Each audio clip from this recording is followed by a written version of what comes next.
Portions of Native Roots Radio may be pre-recorded. It's a good day to be indigenous. Get up, stand up. They are going to become more brutal. Corn cup, hitting cut again. Because all the hippies were trying to be Indians anyway. They're going to become more repressive because it's a matter of dollars and their illusionary concepts of power. Hey, Victor. We must live in balance with the earth.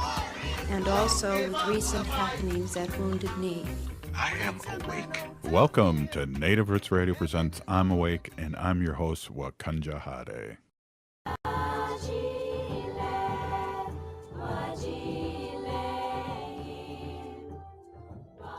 Hey, Kadagi to all my friends and relatives in four directions. You're listening to Native Roots Radio presents I'm Awake, and I'm your host, Robert Pilot. We discuss local and national Native news and events, and as you know, Shushank, Native issues are human issues, and human issues are Native issues. Yes, you are right, Deka. This portion of the show is supported by Native American Community Development Institute, or NACD, in Minneapolis.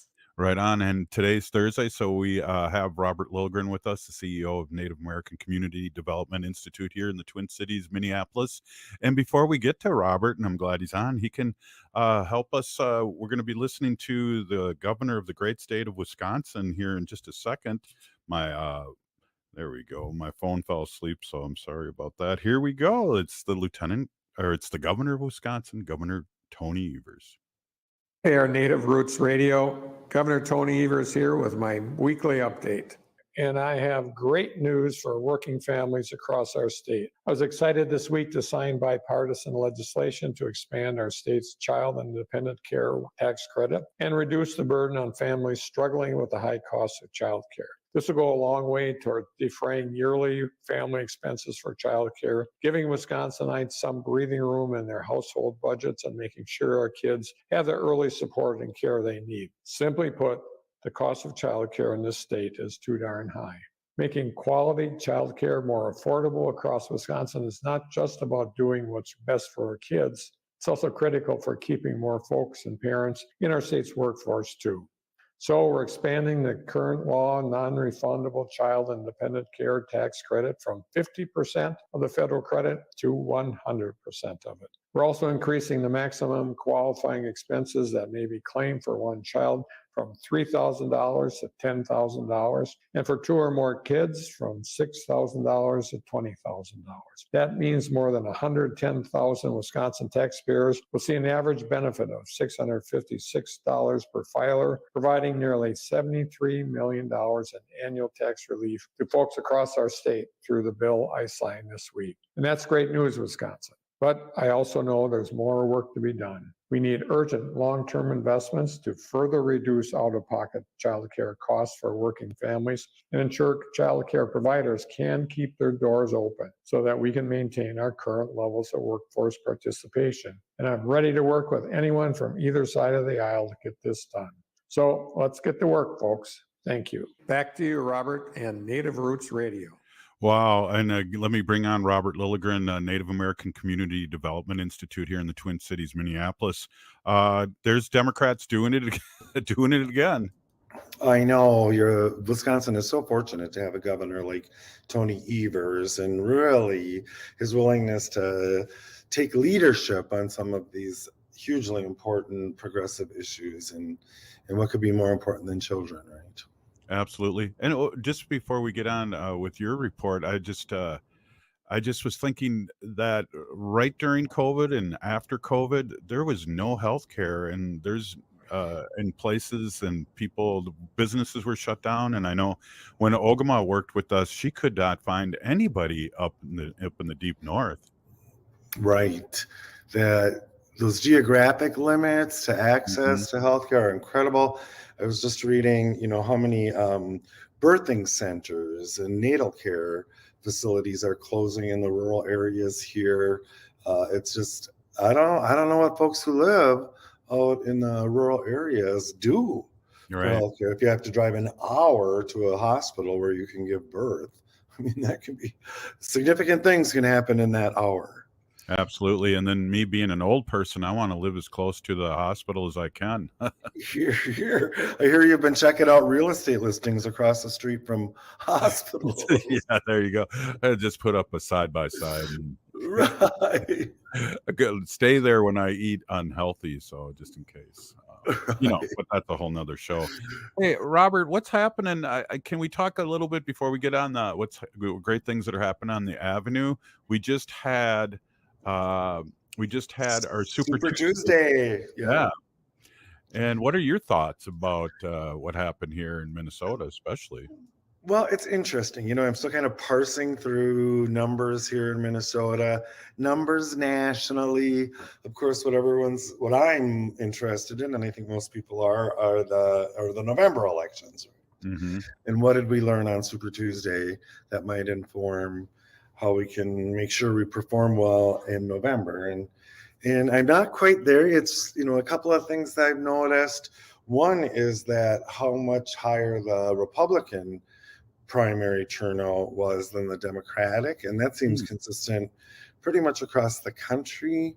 And of course, on the Republican side, there was at least the semblance of a competitive race, right? And that generates turnout. But I think that's something we need to be aware of, and making sure that we're exciting progressive voters enough to get to the polls. And then the other really interesting thing that happened in Michigan, it happened in Minnesota as well, is the folks that none of the above, right?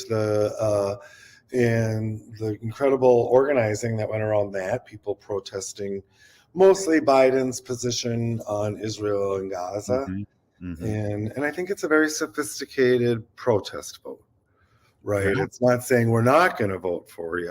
Right. We didn't vote for somebody else, which sends a different message, right? But it was more, we have these concerns and we want to know what you're going to do about them. And so in Michigan, I think it was 100,000 plus voters voted none of the above. And in Minnesota, I think it was 46,000. Yeah. Consider the campaign a success. They were hoping for 9,000 and they got darn near 50,000 here in Minnesota. And I don't know, did I read somewhere that they had just started this campaign like a couple weeks before the election?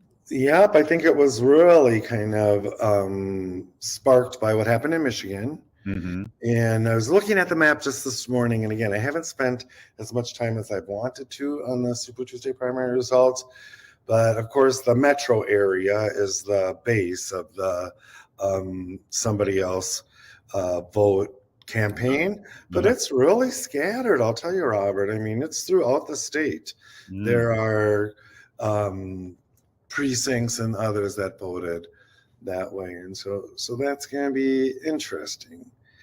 I suspect that we'll see a significant shift from the Biden administration, and not just because of these protest votes, but because it's just a bad situation, right? Right. And it's hard to stand with your allies when they're behaving like that. So we'll see what the administration does. I suspect they're going to do something. Well, isn't tonight the State of the Union address? Yeah. And we have to see what he's going to say, if it's the first beginning of his campaign against Trump, and bring out the differences and how the economy's doing well, how we have the biggest growth in the economy in 50 years, and all these things that people just worry about. I'm paying $1 more for a dozen eggs and not looking at the big picture. So those aren't the people like you and me that are like, I'm listening and reading every day about what's happening politically. Right. And this narrative, right? This will be an opportunity for President Biden to at least restate the narrative. So much of what he's getting attacked on, the economy, for example, inflation, unemployment, those are really healthy right now. And it doesn't necessarily feel that way to everyone. And I understand that. And it's important for us to be dealing with facts. Public safety, crime is much higher in red states and in red cities than in blue ones. So just to kind of at least put an alternate narrative out there, and I'm looking forward to it. And now I think with the results of the primary, with Nikki Haley dropping out of the Republican race, I think there's going to be a chunk of voters that are kind of looking around and saying, okay, is Biden the choice? And tonight's his opportunity to make that argument. Well, we're going to take a break here real quick, but let's talk a little bit about the way it used to be. And used to be we had moderate Democrats and moderate Republicans, and they changed the presidency all the time. So let's talk a little bit about that when we come back. Sounds good. All right. Hey, you're listening to Native Roots Radio Presents I'm Awake, and I'm here with Robert Lilligren, Native American Community Development Institute CEO and president. We'll be right back after this short break. Minnesota has the only original wolf population in the continental United States. And 80% of Minnesotans believe the wolf should be protected. Howling for Wolves is asking Minnesotans to respect our true wildlife manager, the wolf. Their survival is critical to our ecosystems, our communities, and even our economy. As highly intelligent animals with strong social bonds, Minnesota wolves deserve to be protected and admired. Learn more at howlingforwolves.org. Let's live and let howl. If the statistics say that 1 in 3 Native women and 1 in 6 Native men have experienced sexual assault in their lifetime, it means our whole community is affected by sexual violence. 1 is too many. Don't stand by. Stand up. Don't engage in acts of sexual violence, and shut down the dirty jokes, the gossip, the victim blaming and shaming. As a community, we can change the way we respond. Contact the Minnesota Indian Women's Sexual Assault Coalition to attend a workshop to learn more. Sponsored by the Minnesota Indian Women's Sexual Assault Coalition. Hey, Cudahy to all my friends and relatives in 4 directions. This is Robert Pilot of Native Roots Radio Presents I'm Awake. I'm here to ask you for your support. Finding honest Native-centered news is not easy. But with your support, we're able to provide accurate information about Standing Rock, Line 3, treaty violations, and COVID-19 in our Native communities. Please visit Native Roots Radio Network on Patreon and donate if you can. That's Native Roots Radio Network on Patreon. Pinigigi, and thank you for your support. J&S Bean Factory is a Native-owned, community-supported, cozy, artsy coffee shop which offers roasted on-site beans, live music, and baked goods. Relax in the beautiful outside patio. City Pages writes, voted top 10 coffee shops. Tucked into a quiet corner of St. Paul's Highland Park neighborhood, this coffee shop roasts beans on-site from the best coffee-growing countries in the world. Located at 1518 Randolph Avenue, St. Paul. The good stuff.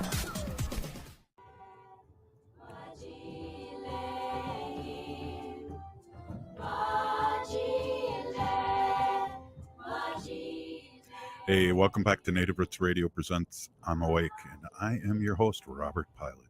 This portion of the show is supported by All My Relations Arts and their current gallery exhibit, Okizi, in partnership with the American Swedish Institute, running now until April 13th in Minneapolis.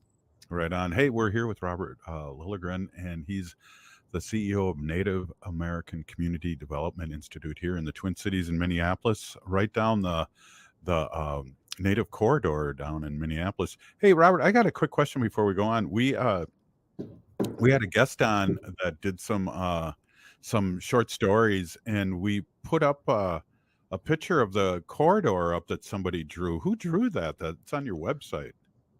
So is it like a rendering, kind of like almost like an architect? So that would have been drawn by Sam Olbekson, That's a cool. White Earth brother. He's so talented, and he is one of the nation's really premier Native architects. He's Harvard educated. He happens to be the chair of NACD's board. He's also the chair of the Minneapolis American Indian Center board, and he's the architect for maybe half a dozen Native projects going on right here in the urban Indian community, and then nationally. He's very in demand architect. So is he doing Maggie Lorenz's building too?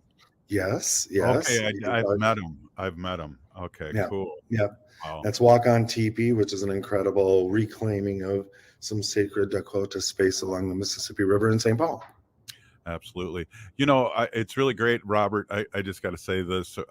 You went to Brown Institute back in the 70s, and I tried out to go to Brown Institute, and I was sweating bullets. I might have been hungover, and I think I was 18, and the guy that I read for was the weatherman on Channel 5. Sure. And he told me You got a great voice. Go home and read the paper for a couple weeks and come back. Nice. Yeah. But Good advice. Good advice. read it out loud. And what's funny is that I can see your training because you really helped me out and explain things to our listeners. So I really appreciate that. Oh yeah, no, and not that you need that kind of help. And I think I got into Brown Institute because it's a high-profile broadcaster school here in Minneapolis, and because I was a NEPO applicant. My dad is an alum of Brown Institute. And what?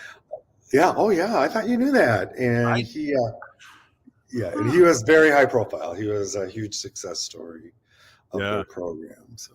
Well, I didn't know Brown was around that long, and I'd listened to your father on radio as long as I was a little kid. My dad had it on WCCO every morning, like probably 95% of everybody in the state. Yeah. I told you back in the day. So WCCO radio back in the day here, it's a mammoth AM station, and it was almost like a network, right? And it dominated the airwaves throughout the Midwest. And actually, you could pick it up pretty much nationally. But and it's amazing. You have to be a certain age to have listened to him, but it's amazing how many people still come up to me. Oh, I listen to your dad every morning, and how much of a part of their lives he was. And also, too, I know you've mentioned this on our show, but it's worth mentioning again that once he retired, he really gave back to the community with the language and teaching the language. Yeah, he became really engaged in language reclamation. And this was even while he was still on the radio. And back maybe even in the 70s, but certainly in the 80s and 90s, he was present at a lot of language tables, Ojibwe language tables. And I remember my mom would make a big kettle of chili or soup or something that he would take to language table. And he really enjoyed it. He was an incredible Ojibwe speaker. He was super modest about how well he spoke. And I'll tell you this, Robert, there are really high-profile speakers today, fairly young ones like James Ushalich and others who have come up to me and said, oh, I went to your language table with your father. Wow. And he was so helpful and so encouraging. And he's one of the reasons that I speak today. People like Elizabeth Day, Hyde Erdrich, people like that I thought would be too young to have been during his era. But, he quietly had impact in language reclamation when we really needed it. Yes, definitely. And you're a chip off the old block for all the good work that you do in the community. Definitely. Yeah, you're so kind. I don't speak Ojibwe worth anything, but I can understand it. But my dad was really an incredible Ojibwe speaker. Yeah, and you're incredible for the community is what I meant. You're very kind. Before we get back to what's happening in the Avenue, which I really love to always touch base on because it's the native corridor of Minnesota, basically. So we need to engage our voters. We need to tell people not to listen to the media, the mass media, because they loved it when Trump was out there making noise. Their ratings were sky high, so they have things that they have their own agenda here, and a lot of it isn't the news. And I mean, if you were to introduce Trump now, I think he has so much baggage that you could introduce him with as a rapist, as owes $500 million in fines, 91, all these things that they aren't talking about, but they do talk about Biden's age. Right. So, and they're only within 4 years apart, right? And when they ran against each other 4 years ago, they were the oldest candidates for president in history. So now they beat their own record by 4 years. And so, to me, that age piece kind of cancels each other out, and you need to be looking at other attributes. And I've been reading a lot of folks are analyzing their mental states, both Trump's and Biden's, because of their ages. And I've read a couple of interesting pieces about Biden's aging, his brain's aging like a brain does. But one essayist wrote, Trump's brain is dementing. Yeah. So his mental processes are actually deteriorating, and then they cite all these examples. And so, so the age piece is what it is. We can't change their ages, right? And so we need to look at the things that you were talking about in the last segment. the economy, inflation, crime, all these indicators that are actually really positive or more positive through the Biden administration.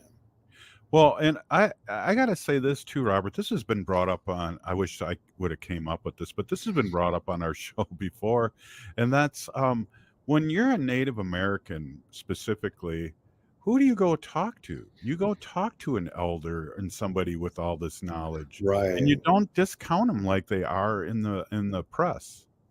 That is such a good point. And, we're in our junior elder years now. And I know that we've had conversations before that. We both take that seriously, right? Yeah. What does it mean to be a good elder? How do we best support the next generations into realizing their visions and how do we make space for those next generations that are coming up? And I know that you and I and lots of other aging Native leadership take these considerations very seriously.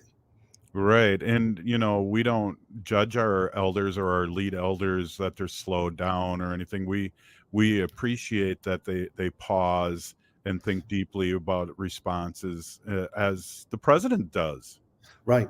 We accommodate them, right? We accommodate the phase of life that we're in. I mean, one of the things that Native listeners will be aware of is, at a community event, a feast, a gathering, elders eat first, right? And younger people will bring elders their plate once the prayers have been said and things. And that makes, means elders don't have to disrupt what they're doing. They don't have to go stand in line. They don't have to spend precious time or energy doing that. And I'll never forget, this was a while ago, like probably 12 years or so ago.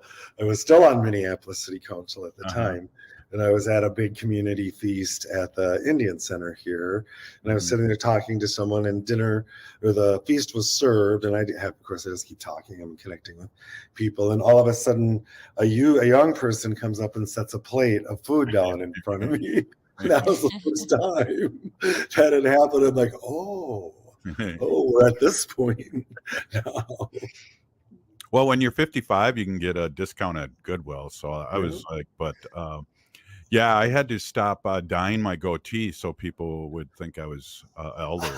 So in my tribe, 55 is the threshold to become an elder. So I've been an elder in my tribe for what, 8, 9, 10, 9 years, something? No, yeah. You're 63. 63, right? I just couldn't do the math very quickly. 8 years. Yes. So I even remember that. The White Earth office was down here doing tribal IDs and other administrative things. And so I went in to get my new ID, and I turned in my old one, and the person working behind the desk said, oh, you're eligible for your elder's card. No. Yay. How does that get me a discount at Goodwill, I guess? Yeah. Hey, we only got like a minute left, and I'd really love to hear what you what's going on the avenue today and tonight. Sure. Yeah. Well, one of the huge things going on is that we're welcoming a new lead CEO at one of our really prominent organizations, the Minnesota Indian Women's Resource Center. And this is very prominent. Their primary mission is to provide services to women, mostly Native women, who are living in abusive situations or unsheltered and need help. But they also have done groundbreaking work around missing and murdered Indigenous women and relatives and research. So their new lead is Ruth Buffalo. Yeah, who many folks know, a former North Dakota legislator, and I am just thrilled to welcome her to the community here. And I feel like her young leadership and more youthful energy is really going to have impact here in the Twin Cities community. Yeah, definitely. And we'll be looking forward to tonight. That's from 5:30 to 7:30 at the Women's Resource Center at 2300 15th Avenue in Minneapolis. And we'll see you there, Robert. Yeah, see you there. Big P. Thanks for being on as always. Always a pleasure. Gigawaba, man. Minnesota has the only original wolf population in the continental United States. And 80% of Minnesotans believe the wolf should be protected. Howling for Wolves is asking Minnesotans to respect our true wildlife manager, the wolf. Their survival is critical to our ecosystems, our communities, and even our economy. As highly intelligent animals with strong social bonds, Minnesota wolves deserve to be protected and admired. Learn more at howlingforwolves.org. Let's live and let howl. Life can be hectic. Sometimes the pressure can feel like too much, and the emotions can be overwhelming. Hennepin County's COPE Mobile Crisis Response is here to listen and help you find a way through whatever is going on in your life. Call 612-596-1223 for no-cost crisis support anytime, anywhere in Hennepin County. That number is 612-596-1223.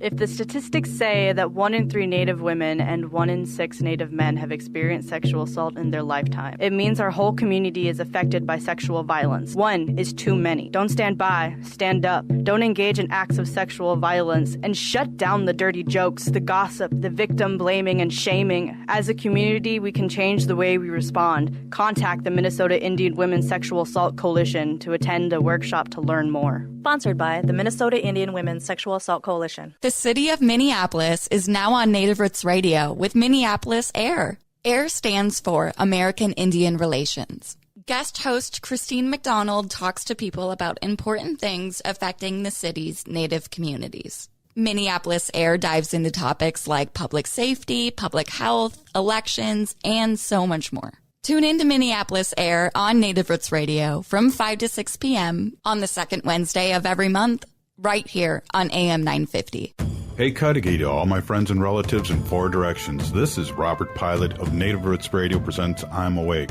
I'm here to ask you for your support. Finding honest Native-centered news is not easy. But with your support, we're able to provide accurate information about Standing Rock, Line 3, treaty violations, and COVID-19 in our Native communities. Please visit Native Roots Radio Network on Patreon and donate if you can. That's Native Roots Radio Network on Patreon. Pinigigi, and thank you for your support. J&S Bean Factory is a Native-owned, community-supported, cozy, artsy coffee shop which offers roasted on-site beans, live music, and baked goods. Relax in the beautiful outside patio. City Pages writes, voted top 10 coffee shops. Tucked into a quiet corner of St. Paul's Highland Park neighborhood, this coffee shop roasts beans on-site from the best coffee-growing countries in the world. Located at 1518 Randolph Avenue, St. Paul. The good stuff.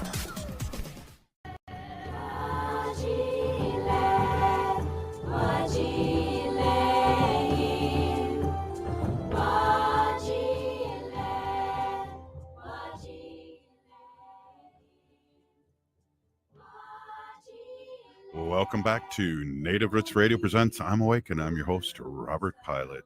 This portion of the show is supported by the Minnesota Indian Women's Sexual Assault Coalition. Hey, we have a guest on. His name's Greg Aronson, and he is a lawyer. And we like having lawyers on if they have good news. And this sounds like good news. He's working with the Interfaith Action, and that's interfaithaction.org. And we're talking about some free services. And it's kind of fun to say it's a pop-up legal clinic, and we understand that. And I want to welcome you onto the show, and it sounds like you got some really great information for people specifically in St. Paul here in Minnesota, but I think it's just a beautiful thing, and let's talk about it. Welcome, Greg. Well, thank you both for having me. It's very nice to meet you both. And also, we're recording this on MLK Day, so I'd like to wish you all a meaningful MLK Day as well. Absolutely. Yeah, and I appreciate that too. This is a thing that definitely needs to happen, and I'm glad it's taken a long time, but happy MLK Day to you too, and everybody that's listening to Native Roots Radio today. Hey, let's talk about this pop-up clinic, and I kind of like to go through who it is, what it is, and then who you're looking to help, and let's talk about who it is. So, thank you. So this is the Power Up Clinic. The Power Up Clinic is a space where folks can come for free legal assistance. and that's it's really a wonderful thing. People can come. They're on Thursdays, and the dates are listed on the Power Up Clinic portion of the interfaithaction.org website. And people can come in with any questions. And we pair folks who need help with lawyers who are available to do it. And it's really a beautiful thing. People sometimes don't know what their rights are, or they have just general questions. And it's really a great first stop to triage all sorts of issues that folks have. And the clients are anybody who shows up. We typically serve the folks in Greater St. Paul area, but you show up to Progressive Baptist Church.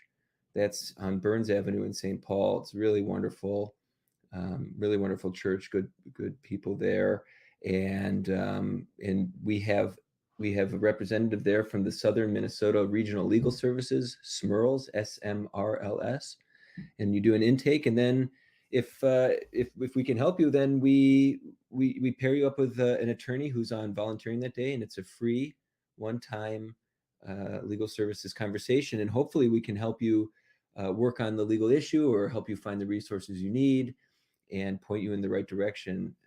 So it's really great. A little bit of time goes a long way for a lot of folks, and it could be any issue. We do landlord-tenant issues, sometimes debt collection. If you have questions about contracts, employment, if you were sued, civil legal rights issues. So it's really any question you might have. Show up to the Progressive Baptist Church. They're on particular Thursdays. The dates are listed on interfaithaction.org and the Power Up Clinic. So we have the dates in front of us, don't we, Haley? You want to just shoot those out? They're Thursdays. Absolutely. So the next one coming up would be this Thursday, January 18th, as well as February 1st, February 15th, and February 29th. And you can also check out the website at interfaithaction.org for any dates beyond February. Greg, also, I know that people can come in person on these days for the clinic at Progressive Baptist Church, which is 1505 Burns Avenue in St. Paul, but they can also reach out by phone. Is that correct? So really the best way to get paired up with legal services is to show up on those Thursdays. If you need help and you can't show up, go ahead and call and ask questions. We can be, we're here to serve. So that we're trying to connect folks who don't have access to legal services with access, and we're going to do our best to serve the community in the way we can. I will say that just a little more information about the folks who are there. The lawyers that we currently have volunteering are through the Cardozo Society. And the Cardozo Society is a legal affiliate group of Jewish lawyers and judges and law students who do community service and philanthropy work. And so we're also working to build really meaningful relationships with other partnership organizations, including the St. Paul Black Interdenominational Minister Alliance, SBIMA, and SMRLS, Interfaith Action, as well as MABLE, the Minnesota, the Black Lawyers Association group too. And we're trying to build bridges and really at the end of the day, help folks. Complex issues.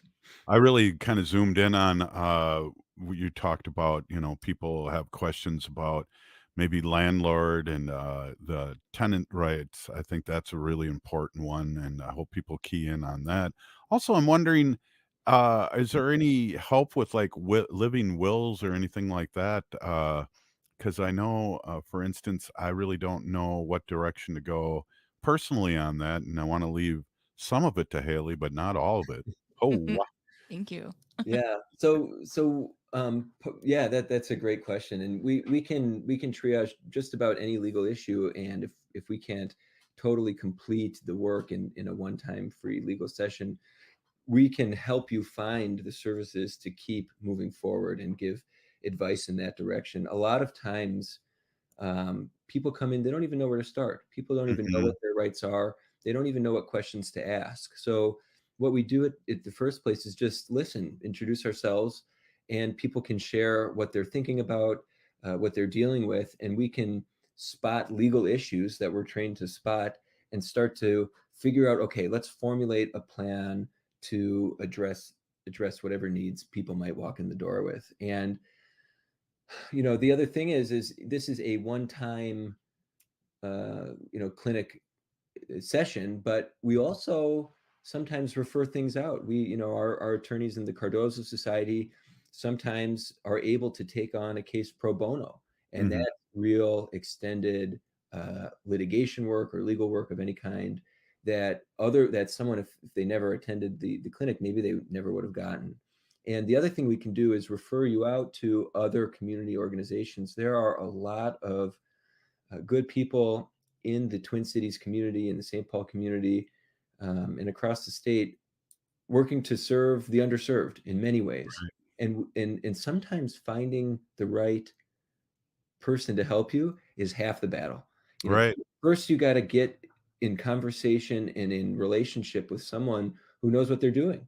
Mhm. It's not so easy to find that because it's a complicated system. You don't even know what your legal problem really is or whatever the situation is. So it's really holistic. We want to meet folks where they're at and Mhm. go from there.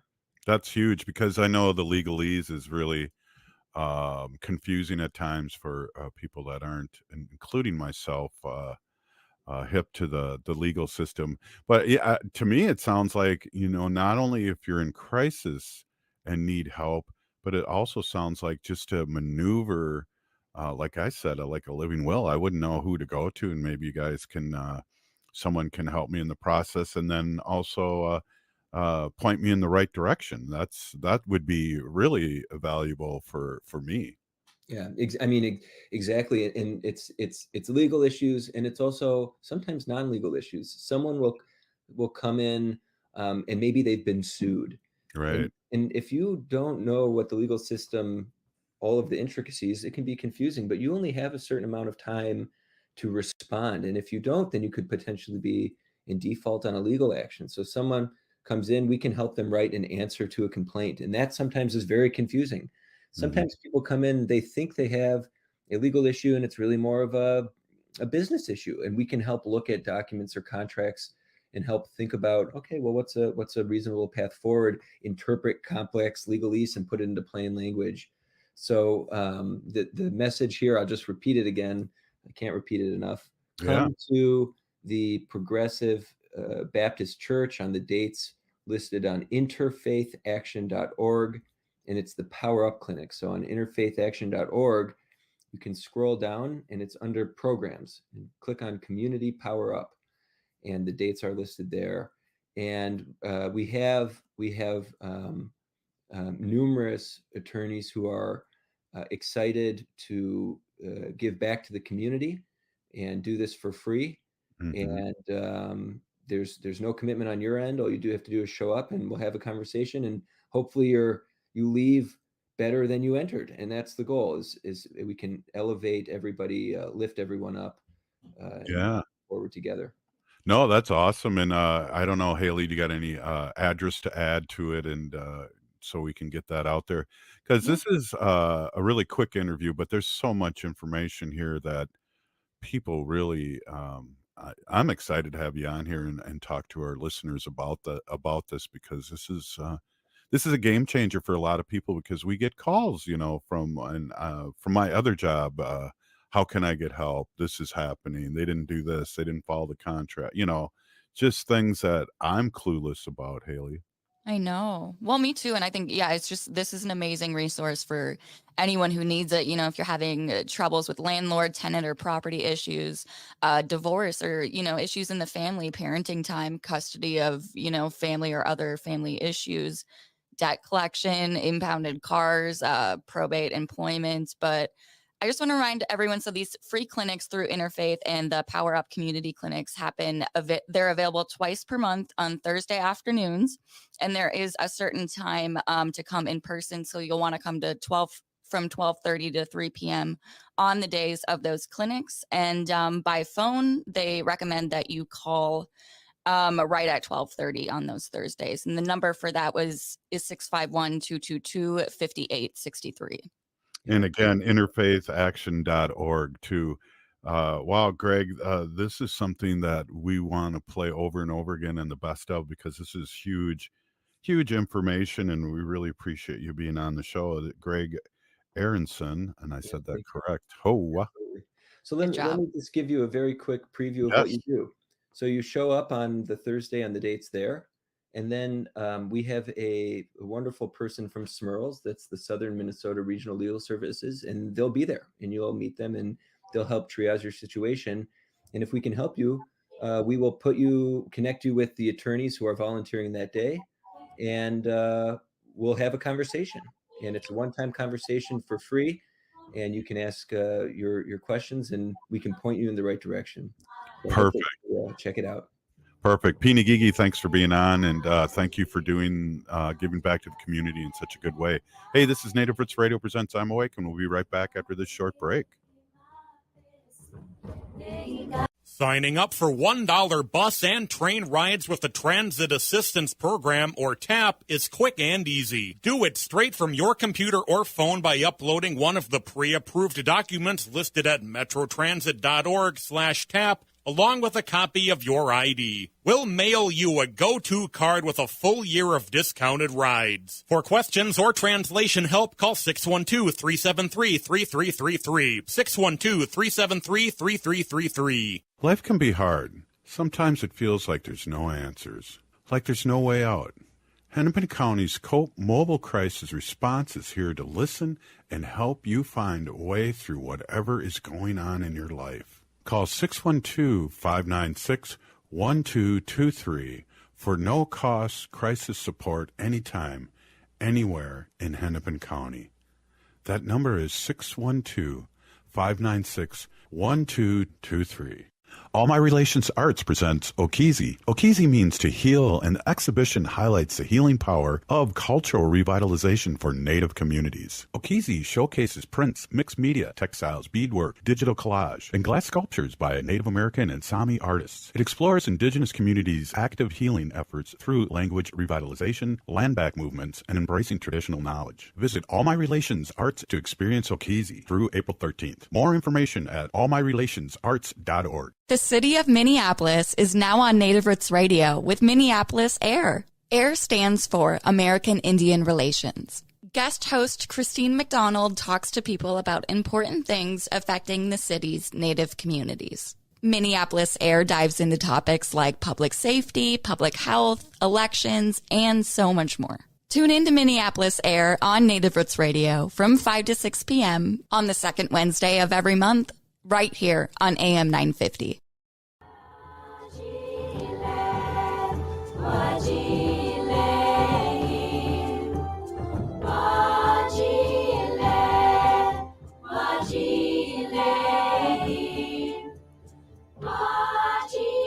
Hey, welcome back to Native Roots Radio presents I'm Awake, and I'm your host, Robert Pilot.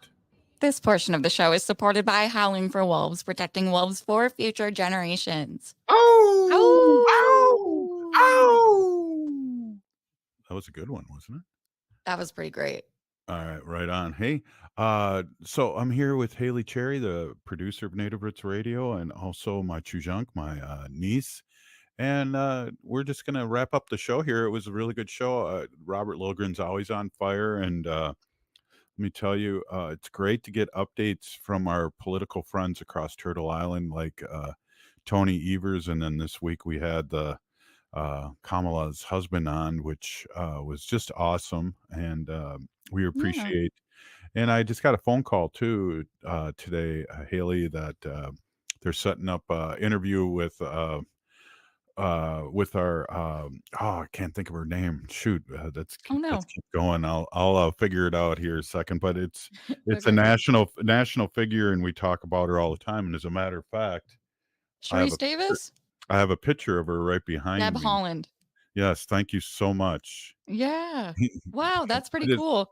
Yeah, so you'll be getting an email to set up an interview, and it's that time of year, though. We're really talking politics, and we're going to bring our politician friends in to really set the record straight, because, I was watching Super Tuesday on MSNBC, and all these networks play Trump, and all he does is lie. And I mean, that's not even an exaggeration. I know. It's just whatever comes out of his mouth, and he's got his minions that are just cheering away for all these lies. And Hmm. it's just a big grift for him to, well, now he's got to pay a half a billion dollars in almost a half a billion dollars in fines in New York, and also the case, the sexual assault case that he lost, and he's just begging people for money, and they're giving him money, and it's just a big grift, and we need to not listen to the to the mainstream media and really come in and vote, because he's never won the popular vote once. Against Hillary, lost by 3 million votes, and he lost to Biden with 8 million votes, and we outnumber him, and he sounds like he's losing people too with these last primaries here, with Nikki taking a lot of the sensible Republican vote. Right, right. And then kind of discouraging the people that were voting for other Republican parties for coming and supporting him just isn't really the best kind of move for any political candidate, really. But Right. that's Donald, that's the orange guy for you. Yeah. And then people were saying, it was funny. I heard a national talking head say this, but they were talking about how like, Obama really aged in 8 years as a president, and because he had the stress of the world on him, and also Yeah. Biden's working hard and being, aging before our eyes, and Trump hasn't aged at all because he didn't do anything. No, well, and Trump didn't, get us through a pandemic, a worldwide No. pandemic. No, he did terribly. That was the only thing he had to work on, and he failed miserably. Right. Well, you just gotta, remember that he's not doing anything for Indian country, and he's, proven that in his last run. But, Yeah, I always bring up the fact too, Haley, that Trump's second day in presidency. Now we were almost a year long, 8-9 month long battle, and a literal battle with the government, with sheriffs from all over the country coming to Standing Rock and beating down Native Americans and water protectors that were peacefully protesting. His second day, he signed a bill that they could not remain, but to start digging underneath the Missouri River again to for Enbridge's, not Enbridge's, but Dakota Access Pipeline's pipeline. The second day Right. that he was president. Mm-hmm. Yeah. And voting for someone like that who cares absolutely nothing about our Mother Earth and the environment and, what goes into our water supply. And, it's, I don't, yeah, just not a good guy. He's, does not have my vote at all. So. Right. Well, and I understand too, we had almost 50,000 votes that voted none of the above here, and to give Biden a big message that, hey, we didn't vote for someone else, like Robert Lilligren said earlier in the show, but we're voting really no competence because of what's going on with Israel and Palestine, and we know as Native Americans what a genocide's all about and the attempted genocide, and he has to step up and not fund and make sure there's a ceasefire that's more than 6 weeks, and so people that voted for him in the past want to vote for him again, but they want to send him a message. And definitely, when it comes to the national election, they're going to vote for Biden, or most are going to vote for Biden, but they're not going to vote for Trump because Trump will blow everything up. Mm-hmm. Exactly. Yeah. Hey, so enough politics. We got a few minutes here. Haley, do you got anything that's going on this weekend across Turtle Island or here in the Twin Cities? Yeah, well, tomorrow, and I think we'll probably hopefully talk about this with State Senator Mary Kunesh. But tomorrow, March 8th, is the National Day of Action for searching the landfill. So all across Turtle Island, across some of our more urban cities and reservation areas, I know a lot of people will be wearing red. There's a community event going on, I know, in East Vancouver. Shout out some of our relatives out in that direction. That'll be taking place from 11 to 1. There'll be speakers, prayers, and just overall bringing awareness to our missing and murdered Indigenous women and relatives, and the light that we need to put onto these landfills and hopefully bringing them home. Absolutely. And it's never ending. And we still see that daily, that we still have our relatives being snatched right in front of us, that go disappearing, and that we need to keep talking about this and have this in the forefront, because people forget. And we know that we don't want people to forget about our relatives, especially that are disappearing and that are being, or just disappearing, and I guess I wanted to talk too about the violence towards Native American women. I had a guest on a long time ago, and he was at a powwow, and he was a white ally, and somebody told to him, he said, these women dancers are out there are amazing at this powwow. And I remember him telling me that this person said, look at 1 out of 3 of these people, these women here that you see dancing, these young, jingle dress dancers or whatever kind of dancers out there during the powwow, 1 out of 3 will be abused sexually one way or another. And Right. That's 1 out of 3. Right. And just mentioning too, since we're on the topic of our MMI, this says we have a community search going on in Minnesota. This is coming from our MMI, our state office here. And this search will be for Jeremy Jourdain. This community search will take place Saturday, March 30th. And Jeremy was last seen in October of 2016. Jeremy is a male American Indian with brown hair. He's about 6 feet 4 inches and 180 pounds. This community search will take place at Seven Clans Casino in Red Lake, Minnesota, Saturday, March 30th from 8:30 a.m. to 5 p.m. Yeah, if you're up there listening, which I know we have a lot of Red Lakers and a lot of our relatives up there in the north listening to us on Facebook or YouTube, or in TuneIn, which you can listen to us on AM 950's TuneIn app.